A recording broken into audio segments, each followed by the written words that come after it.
बिस्मिल्लाहिर्रहमानिर्रहीम। अस्सलाम वालेकुम। कैसे हो प्यारे बच्चों? उम्मीद करती हूँ खैरियत से होगे।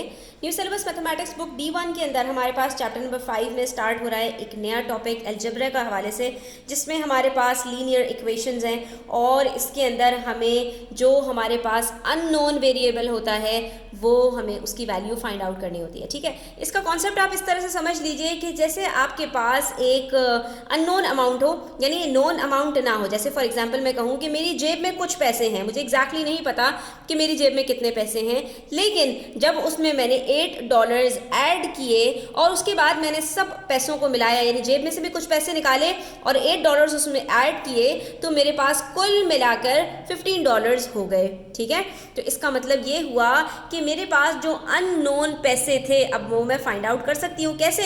मैं टोटल वैल्यू में से जो मेरे पास नोन वैल्यू थी उसको सब्ट्रैक्ट करूंगी और मुझे पता चल जाएगा कि भाई मेरे पास अननोन कितने पैसे थे। तो ये तो बहुत ही सिंपल अलजेब्रा है स्टूडेंट्स, जिसके अंदर हमारे पास एडिशन और सब्ट्रैक्शन ऑफ कुछ जो है वो टर्म्स होती हैं और उसके बाद फिर वो इक्वालिटी यानी इक्वल्स टू के साथ किसी वैल्यू के साथ हमारे पास गिवन होती हैं। तो इसको किस तरह से सॉल्व किया जाता है आज हम इसी के बारे में बात करेंगे। वीडियो एंड तक देखिएगा, स्किप मत कीजिएगा।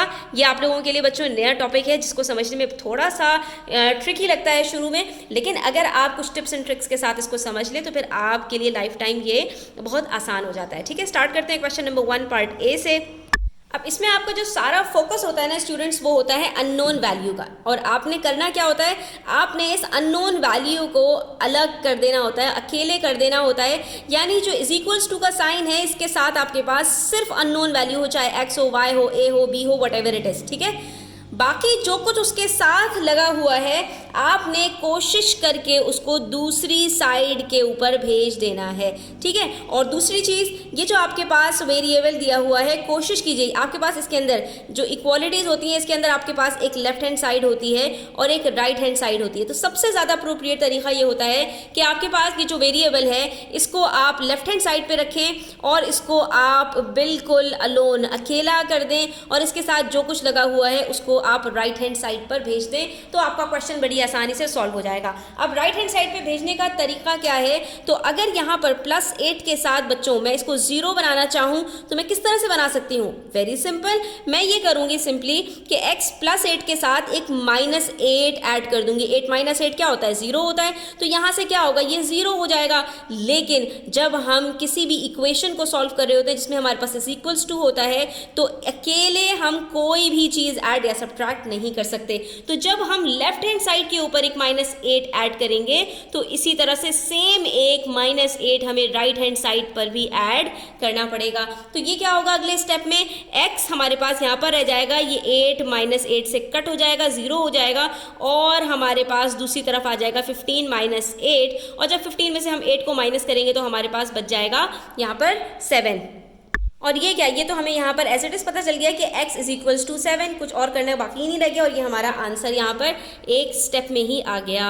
और ये अब आप प्रूफ भी कर सकते हैं कि भाई आपके पास इनिशियली $7 थे, उसके अंदर आपने $8 ऐड किए और आपके पास आंसर आ गया 15। तो ये हमने यहाँ पर वेरीफाई भी कर लिया कि ये जो x है इसकी वैल्यू यहाँ पर 7 ही हो सकती है।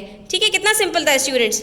पार्ट बी में भी यही सेम सिचुएशन है, x +9 के साथ दूसरी तरफ -5 है, तो हम इस +9 को दूसरी तरफ भेज देंगे। तो जब भी बच्चों आपके पास कोई पॉजिटिव नंबर किसी दूसरी तरफ शिफ्ट होगा तो सिंपली आपने क्या करना है, यहाँ से इस +9 को दूसरी तरफ भेज देना है और ये बन जाएगा -9। तो यहाँ पर हमारे पास क्या बचेगा? x = -5 अपनी जगह पर है, इसको कुछ भी नहीं होगा, ये +5 नहीं हो जाएगा।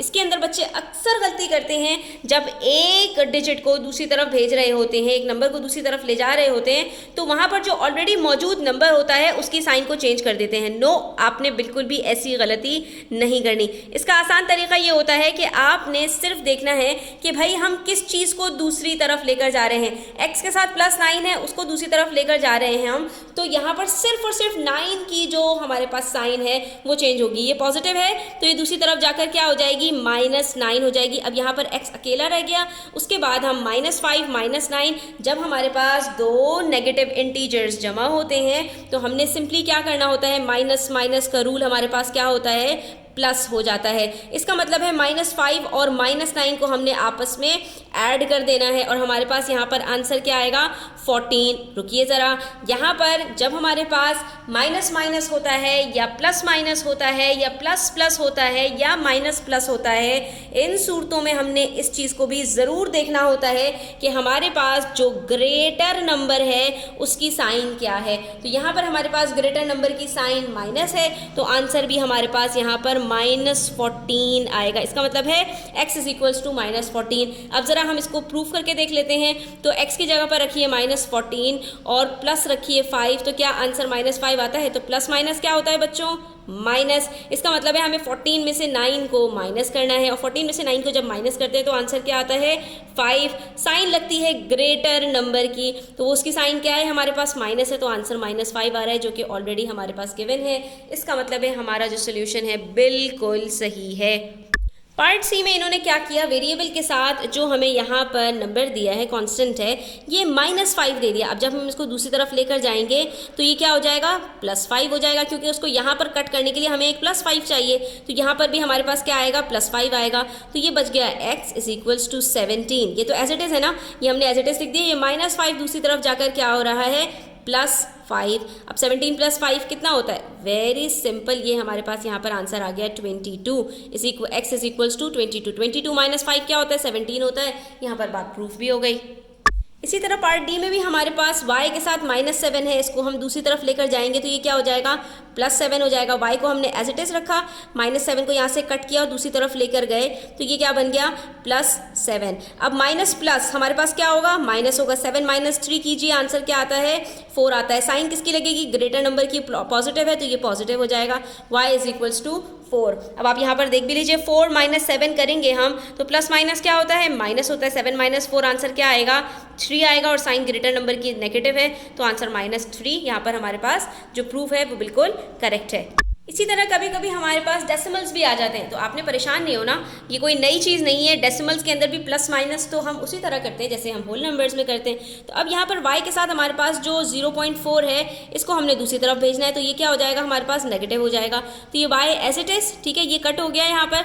ये 1.6 हमने यहाँ पर लिखा और ये जो 0.4 पॉजिटिव है ये दूसरी तरफ जाकर क्या हो जाएगा, नेगेटिव हो जाएगा। तो ये हमारे पास बन गया 0.4, 1.6 - 0.4।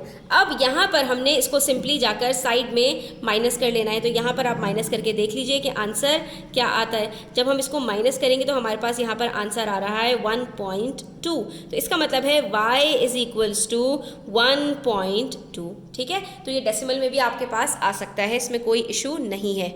और अगर ये डेसिमल नेगेटिव हो जाए तो दूसरी तरफ जाकर वो क्या हो जाएगा, पॉजिटिव हो जाएगा।